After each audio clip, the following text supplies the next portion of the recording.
अस्सलाम वालेकुम नाज़रीन, इबरत टेलीविज़न नेटवर्क सां गॾु आहियां ग़ुलाम हुसैन ख़ासि केली।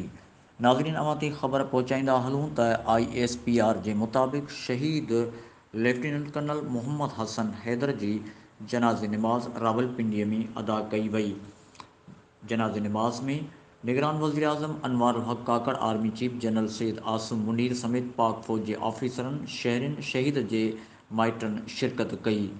ISPR जे मुताबिक़ शहीद लेफ्टिनेंट कर्नल मोहम्मद हसन हैदर जी जनाज़े नमाज़ रावलपिंडीअ में चकला लाग्रेन में अदा कई वई।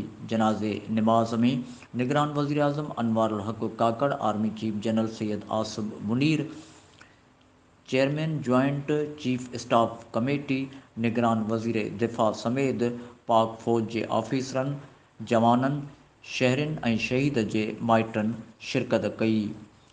शहीद मोहम्मद हसन हैदर जी जनाज़े नमाज़ में खेसि फ़ौजी एज़ाज़ सां खेसि सलाम पेश कंदे इस्लामाबाद में मिटीअ मां हवाले कयो वियो, जॾहिं त साणुसि गॾु शहीद थियल टिनि फ़ौजी शहीदनि नाइक खुशदल ख़ान, नाइक रफ़ीक ख़ान, नाइक अब्दुल क़ादिर जी जनाज़े नमाज़ संदनि अबाणनि इलाइक़नि में अदा कई वई ऐं उन्हनि खे संदनि अबाणनि ॻोठनि में पाक फ़ौज जे एज़ाज़ सां मिटीअ मां हवाले कयो वियो।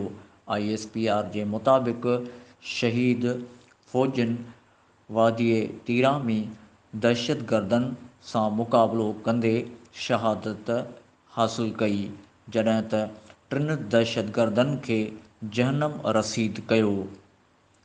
वधीक ख़बरुनि अपडेट ॾिसण लाइ ॾिसंदा रहो इबरत टेलीविज़न नेटवर्क।